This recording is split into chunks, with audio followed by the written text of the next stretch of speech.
2, 1.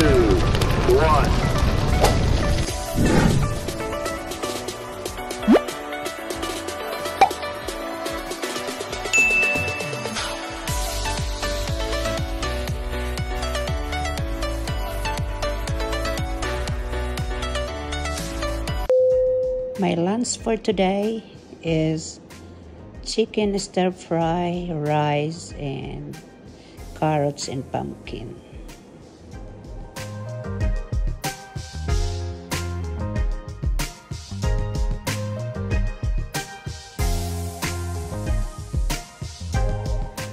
So guys, kumakain na ako. Kahit walang kalasa-lasa ang pagkain ko, pero kakain ako kasi kailangan nating lalakas. Tapos ito guys, ito yung salmon. Masarap naman yung salmon nila, grilled salmon.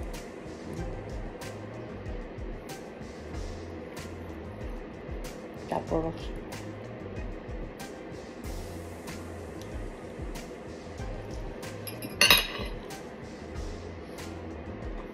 ako lang dito mag-isa sa kwarto na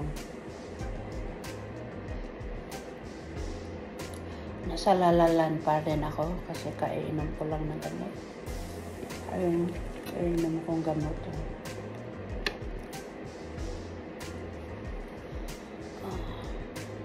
Namang matulog.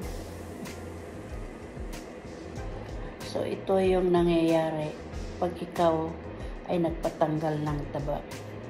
Kaya mahirap talaga pag tumaba at hindi ka na makapag-exercise.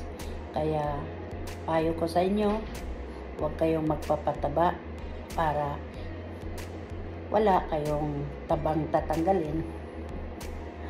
So dito lang muna guys. Ang masabi ko lang sa'yo, be healthy. Don't eat too much crap. We need to be healthy. Okay? This is my lunch for day 5 at Mater Private Hospital. So I ordered salmon and vegetable.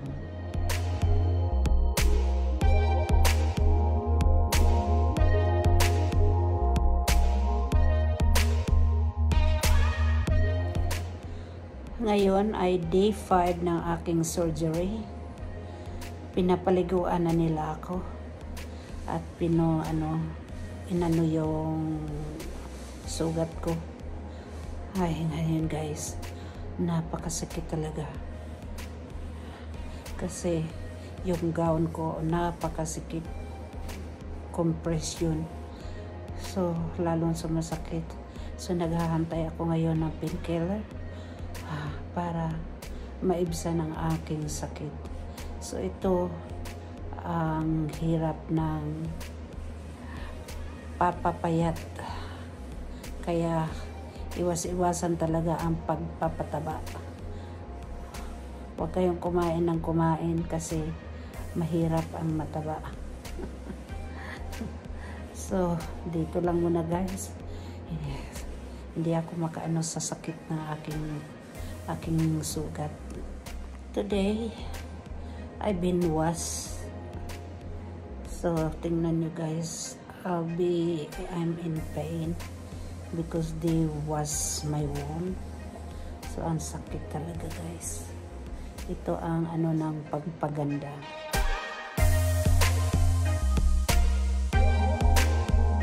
So, good evening guys. This is Dancing Pillow Mama again. Bukas ay baka uuwi ako kasi maraming COVID dito sa hospital. So ngayon i-discharge nila ako para hindi ako mahawaan ng COVID. So ito yung early discharge. Yan ang bibigay sa akin at babasahin ko kasi kailangan kong dalhin ang aking, hindi ko pwedeng maipakita kasi may mga bawal kay kay Lulu. So, yung ganyan, kailangan kong pag-aaralan. Pero okay lang kasi mayroon naman akong anak na tutulong sa akin kung paano. Yan, so guys, so yan. Pag-aralan ko daw. Pero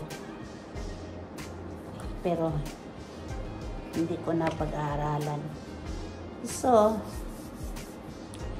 at least kung nasa bahay na ako magpapahinga, hindi na nila ako gigisingin, hindi na nila ako kukunan ng dugo, kung ano anik pang ginagawa nila. So, kung matulog ako sa bahay, tulog, hindi, walang gigising sa akin. So, yan lang muna guys.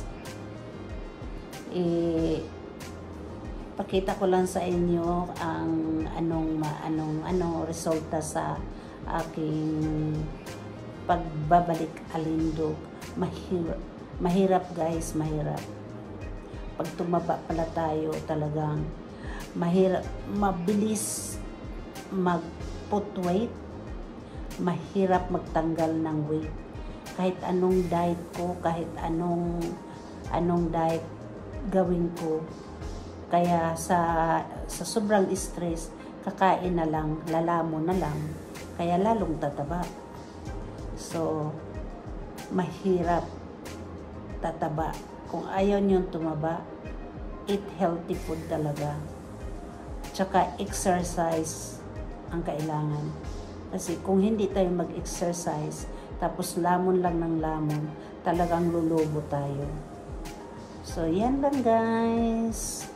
Explics ko na lang kayo ulit pagdating ng aking pagkain.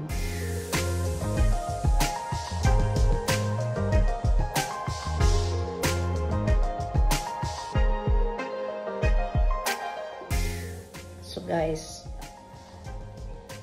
ito, nag-breakfast na ako ngayon kasi mamayang 10 o'clock or 11 uuwi na ako. In-explain, dumating dito yung pharmacist, in-explain sa akin yung mga gamot at magkano charge sila sa akin. Siguro mahal na naman yun. So anyway, talagang ganun.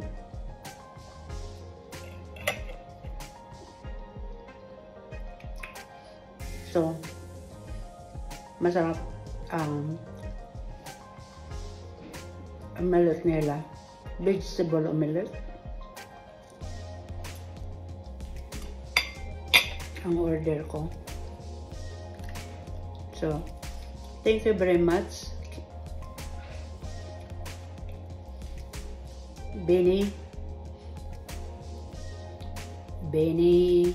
Muhammad, Chris. Thank you very much sa lahat ng chef sa Mater Private Hospital, sa lahat ng kitchen staff. Thank you so much sa pag-alaga niyo sa akin, sa lahat ng mga nurses dito sa Mater Private Hospital. Maraming salamat sa pag-alaga niyo sa akin guys. So hanggang dito lang muna guys, kakain na si Dancing Pelong Mama. So this is my breakfast guys. Yeah. So, before I go home, tingnan nyo guys ang mukha ko. So, before I go home, come in. Hello. Hi, can I come in? Yeah. Hi, Time to go home. Waiting sa elderly na magdadala sa akin doon sa baba. So yun na guys, ready na, ready to go. Ito yan na natitira. So tapos yun maganda ang maganda pa naman ang panahon. So yan.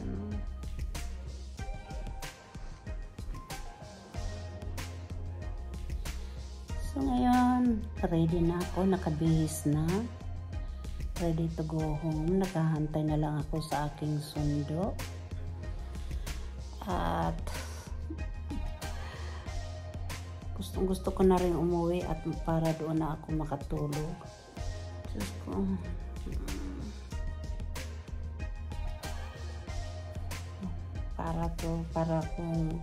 Para naman tuloy ako naka-double chin. Ano ba to? So anyway, flex ko sa inyo guys ang aking mga gamit.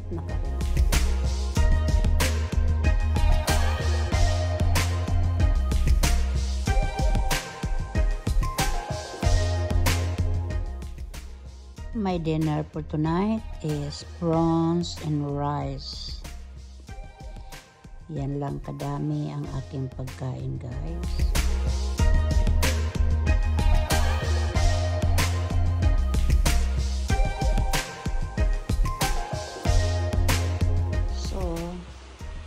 Ito yung aking gown sa aking post-operative pack. So guys, pauwi na ako ngayon. Sa bahay na ako magpapahinga. 5 days nasa loob lang ng hospital. Pero ngayon, ang ganda-ganda pala ng araw. Flex ko sa inyo guys ang ganda ng araw. Tingnan nyo guys, oh. Ang ganda ng araw, diba?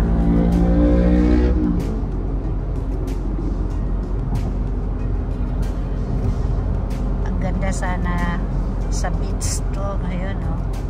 Maliligo. Nakabikini.